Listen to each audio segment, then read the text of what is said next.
Have you ever wondered how to get the perfect sandwich, or why sometimes some of your sandwiches aren't as good as the last one you ate? Well, let me tell you, it's all about what you put on it and how you assemble it. So I will tell you how to get the perfect sandwich every time.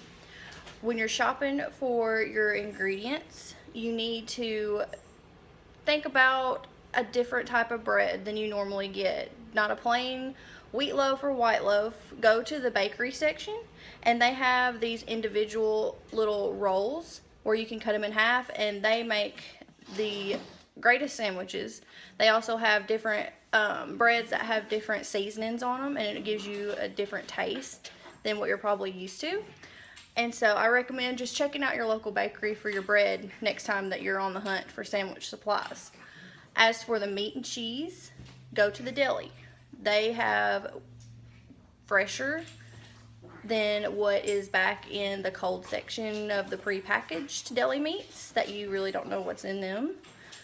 And you can get them cut to however you prefer, which I prefer my meat to be shaved.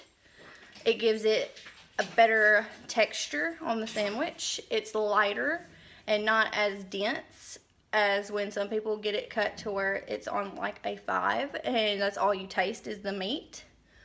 Be sure and get the cheese sliced thinner, but not too thin that it sticks together. I go for about maybe a 2. That's sandwich cut, so it's actually pretty good. And then for your condiments, it can be whatever you want. I personally don't like vegetables, so I just normally put pickles, mayonnaise, but Miracle Whip, not mayonnaise. Mayonnaise is gross, but it's Miracle Whip, and mustard. And that's all you need.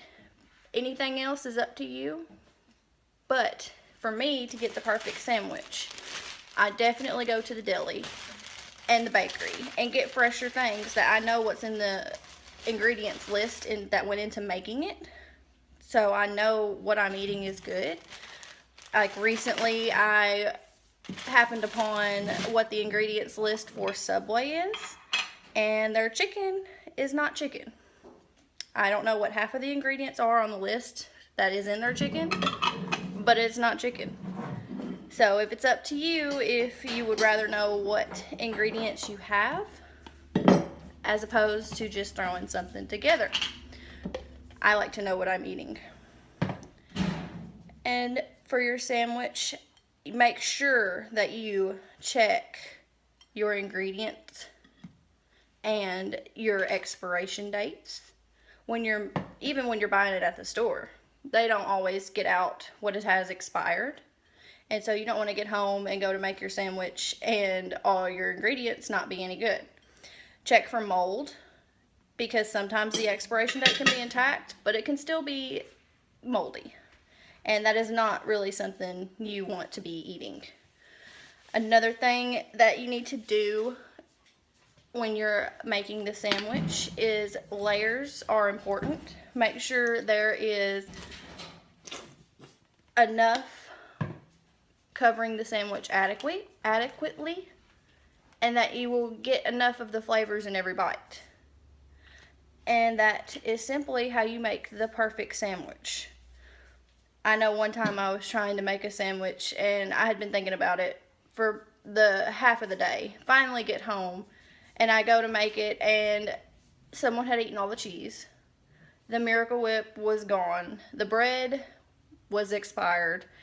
And so was the deli meat. So I did not get my sandwich that day, but I made sure to check everything before I started making it, so I knew that I needed more of what I had currently. And I did not eat the mold, thank goodness, because I caught it before I built the sandwich. Thanks for listening today. Today I've given you 4 easy steps, which were to get your ingredients of your bread, meat, cheese, and condiments. And then you be sure and check for any mold or expiration. And then you just assemble your sandwich. And then you eat it. That's the easiest thing I can give you is how to make the perfect sandwich. Thank you.